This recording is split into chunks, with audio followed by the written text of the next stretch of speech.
अरे तेरी हिम्मत कैसे हुई ऐसा करने की? अब तो मैं तुझे जिंदा नहीं छोड़ूंगा।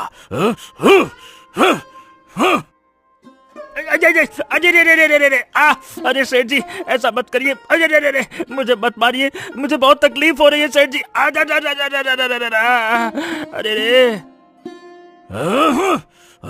अरे तुम्हें कोई नहीं बचा सकता।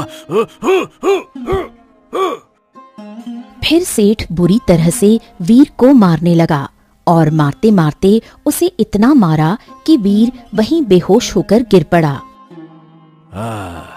लगता है कि अब ये इस दुनिया में नहीं रहा, इसीलिए जाकर मैं इसे घने जंगलों में फेंक देता हूँ, किसी को पता भी नहीं चलेगा। फिर सेठ वीर को लेकर घने जंगलों के बीच झाड़ियों में फेंक देता है और वहाँ से चला जाता है।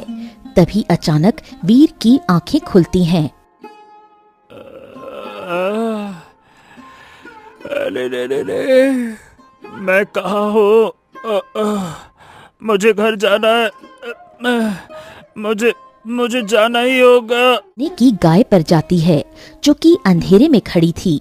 उसकी आंखों से आंसू गिर रहे थे और वो आंसू गिरते ही मोती बनते जा रहे थे। ये दृश्य देखकर वीर के होश उड़ गए। ये क्या? ये सोने की गाय, वो भी उसके आंसू एक मोती बन रहे हैं। ये क्या हो रहा है? मुझे इसके पास जाना होगा। हाँ। फिर वीर उस गाय के पास जाकर खड़ा हो गया। क्यों आ गए तुम यहाँ? भाग जाओ यहाँ से, मुझे अकेले छोड़ दो। तुम इतनी कीमती होकर भी ऐसे बेबस होकर रो क्यों रही हो? देखो मुझे, मेरा तो सब कुछ खत्म हो गया। साथ सिर्फ तबाही लाता है। बर्बाद? अरे मैं तो पहले से ही बर्बाद हो चुका हूँ। जिसके पास खोने के लिए कुछ ना बचा हो, उसे तबाही से डर नहीं लगता। तो ये बताओ तुम्हारा क्या रहस्य है? तुम सोने की होकर भी इस वीराने में रो क्यों रही हो भाई? रहस्य जानने की इतनी जल्दी है? पहले तुम बताओ, उन लोगों ने तुम्हारे साथ ऐसा क्यों किया? तुम इस हाल में यहाँ तक गए। इसकी खूबसूरती तो किसी राजकुमार से कम नहीं है। मुझे अब विवाह करना है तो इसी से करना है। रीमा वीर को घंटों निहारती है और उसके बाद घर चली जाती है। अरे ये क्या हो गया? आज मेरी बेटी बड़ी उदास दिख रही है। क्या बात है बेटा? पिताजी, मुझे एक लड़का पसंद आ गया। मैं उसी से शादी करना चाहती हूँ। बताओ, आखिर तुम्हें कौन सा लड़का पसंद है? बताओ। वही हमारे गांव का सबसे खूबसूरत लड़का वीर। आप तो उसके बारे में जानते ही हो। ये लो, इसमें कौन सी बड़ी बात है बेटी? आज ही मैं तुम्हारा रिश्ता लेकर। वीर, कितना वक्त लगा दिया आने में। मैं कब से तुम्हारा इंतजार कर रही हूँ। अरे चिंता मत करो वाली साहब। देखो, अभी मेरी एक बहन है मिराया, पहले मैं उसकी शादी तो कर लूं, उसके बाद हम दोनों भी कर लेंगे, ठीक है? चलो अब मैं चलता हूँ। तुम्हें बहुत पसंद करती है और वो तुमसे शादी करना चाहती है, इसीलिए मैं अपनी बेटी का रिश्ता लेकर आया हूँ। माफ कीजिएगा सेठ जी, पर मैं आपकी बेटी से शादी नहीं कर सकता हूँ, माफ कीजिएगा। अरे अरे अरे अरे, ये तुम कैसी बातें कर रहे हो? ला जाता है। वहीं घर के अंदर छिपी मिराया ये सारी बातें सुन लेती है और मिराया सेठ के पास आ जाती है। सेठ जी, मैं भाई का विवाह रीमा से करवाऊंगी, लेकिन बदले में आपको मेरा विवाह किसी अमीर इंसान से करवाना होगा। मैं तुम्हें धन देने के लिए तैयार हूँ, बस मेरी बेटी का विवाह किसी तरह से करवा दो वीर के साथ में, बस। फिर सेठ अपनी जेब से कुछ सोने के सिक्के निकालकर मिराया के हाथ में रख देता है और वहाँ से चला जाता है। अलीशा के घर पहुँचती है। वहाँ अलीशा के पिता विनोद उसे देखकर रुक जाते हैं। अरे तुम कौन हो और यहाँ क्या करने आई हो? देखो, अगर तुम अपनी बेटी का भला चाहते हो तो उसकी शादी कहीं और कर दो। उसके बदले में तुम्हें ढेर सारा धन दूंगी। क्या बात कर रही हो? सच में तुम मुझे धन और से करवाना चाहती हूँ। इसलिए मैं तुम्हें ये धन देती हूँ ताकि तुम अपनी बेटी की शादी किसी और से कर दो। हाँ हाँ हाँ हाँ, क्यों नहीं। मैं भी उसकी शादी किसी धनी परिवार में करना चाहता था, पर मेरे पास पैसे नहीं थे। लाओ लाओ लाओ, वो धन दे दो, मैं उसकी शादी किसी और से जरूर करवा दूंगा। बेटा, मैंने तुम्हारी शादी तय करवा दी है। मैं अपने दोस्त के बेटे से तुम्हारी शादी करूंगा। बहुत खुश रहोगी तुम वहाँ पर। नहीं, मैं किसी और से प्रेम करती हूँ, वीर से, और मैं उसी से शादी करूंगी। क्या फालतू की बात करती हो? ऐसा कभी नहीं हो सकता। अगर तुमने मेरे पसंद के लड़के। ठीक है, आप जिससे भी कहेंगे मैं शादी करने के लिए तैयार हूँ, बस आप माँ को कुछ मत करना। फिर अलीशा फूट फूट कर रोने लगती है। कुछ ही दिनों बाद मिराया और विनोद की साजिश से अलीशा की शादी किसी और लड़के से जबरदस्ती कर दी जाती है। बात जैसे ही वीर को पता चलती है, वो गुस्से में पागल होकर वहाँ आता है और अलीशा के घर पहुँचता है। कौन हो तुम? मुझे अलीशा से मिलना है। मैंने सुना उसकी शादी हो गई है। हाँ, मैंने उसकी शादी एक अच्छे परिवार में कर दी है। आ जाता है। हाँ बेटा, अब तो तुम मेरी बेटी से शादी कर लो, क्योंकि जिससे तुम प्रेम करते थे उसकी शादी तो कहीं और हो गई है। वो अब तुमसे कभी शादी तो करेगी नहीं। तो बेटा, लगता है ये तुम्हारी वादा किया था और धन भी लिया था। उसने कहा था कि वो तुम्हारी शादी रीमा से करवाएगी और बदले में मैं उसकी शादी किसी अमीर घर में करवाऊंगा। लेकिन अब ना तो मिराया की शादी अच्छे घर में कराऊंगा और ना ही तुम्हें इतनी आसानी से छोड़ूंगा। अब इसकी सजा तो तुम्हें मिलेगी। फिर सेठ वीर को घसीट हो चुकी है। चल। सेठ वीर को अधमरा करके झाड़ियों में फेंक देता है। यही मेरा सच है। मेरी ही बहन ने मेरा सौदा किया और मेरी प्रेमिका की शादी किसी और से करवा दी। मैं अब जी कर भी क्या करूंगा, क्या करूंगा मैं? तुम्हारे साथ सच में बहुत बुरा हुआ, लेकिन किस्मत में जो लिखा होता है वो होकर रहता है। बता सकती, अगर मैंने अपना सच बताया तो मैं उसी पल मर जाऊंगी। यही मेरा श्राप है। हाँ, ये तो बहुत गलत हो रहा है तुम्हारे साथ। तुम चाह कर भी कुछ बता नहीं पा रही हो, लेकिन मैं तुम्हारी मदद करूंगा। पहले हमें एक सुरक्षित जगह पर जाना होगा ताकि हमें कोई नुकसान न पहुंचा सके। हमारी मदद जरूर करेगा। चलो आओ। ठीक है, चलो चलते हैं। फिर वीर सोने की गाय को लेकर अपने साथ अपने एक दोस्त के घर के सामने जाकर दरवाजा पीटने लगता है। तभी घर के अंदर से हरीश बाहर आता है और सोने की गाय को देखते ही उसके होश उड़ जाते हैं। साधारण गाय नहीं लग रही भाई, क्या खतरनाक चीज लेके आए हो? देखो, तुम मेरे बहुत ही अच्छे दोस्त हो हरीश। ये बात तुम किसी को मत बताना। ये गाय बहुत ही बड़ी मुसीबत में है और मुझे इसकी हिफाजत करनी ही होगी। हमें कुछ दिनों के लिए इसे आओ। हरीश वीर और सोने की गाय दोनों को अपने घर में रख लेता है। जैसे ही वीर गहरी नींद में सो जाता है, तभी हरीश चुपचाप उठकर बैठ जाता है। तुम ये क्या कर रहे हो? मुझे छोड़ दो, मुझे जाने दो, मुझे वीर के पास जाना है।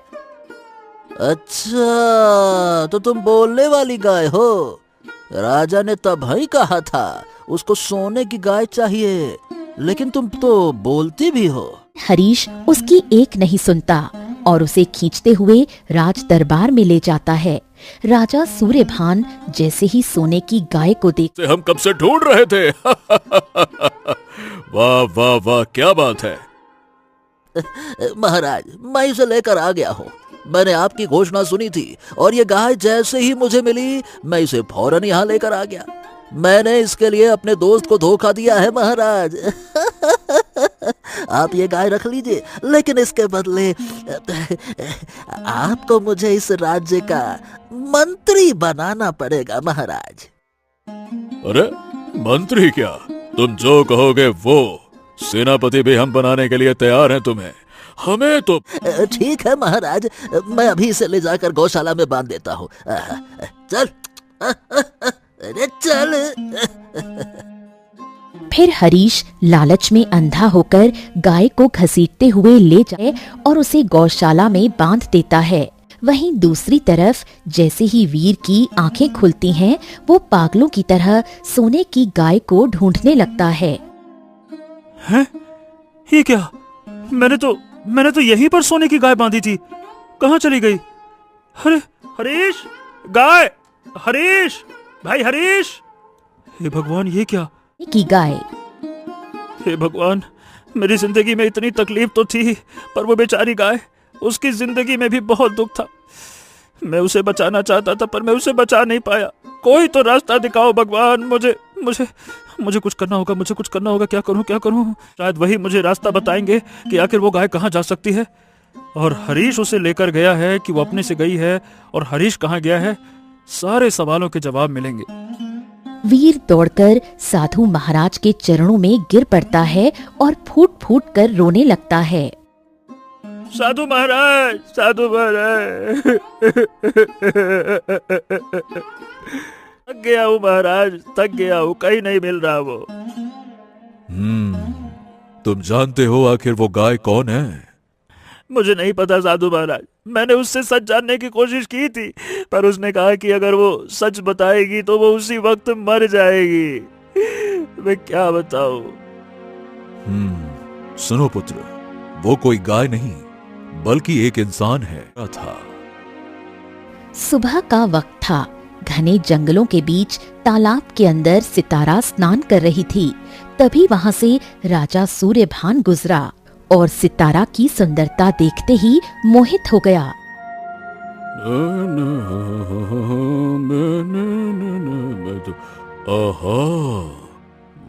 लाने लगती है।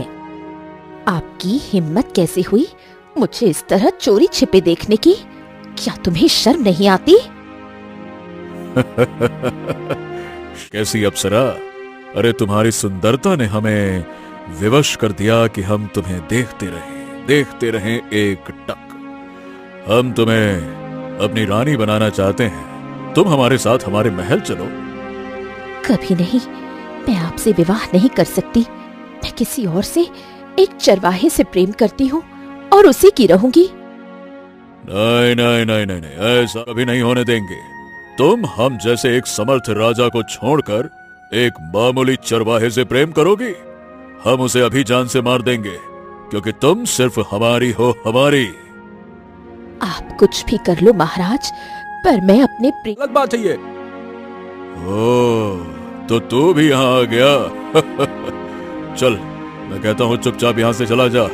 अब ये तेरी प्रेमिका हमारी है और हमारे राज्य की रानी बनेगी। भूल जा इसे तू। चलो, अरे मैं कहता हूँ चलो मेरे साथ। महाराज रुक जाइए। राजा सूर्यभान म्यान से तलवार निकालता है और एक ही वार में अरविंद को वहीं जान से मार देता है। ये खौफनाक। हमारे सामने खड़ी नहीं हो सकती हो।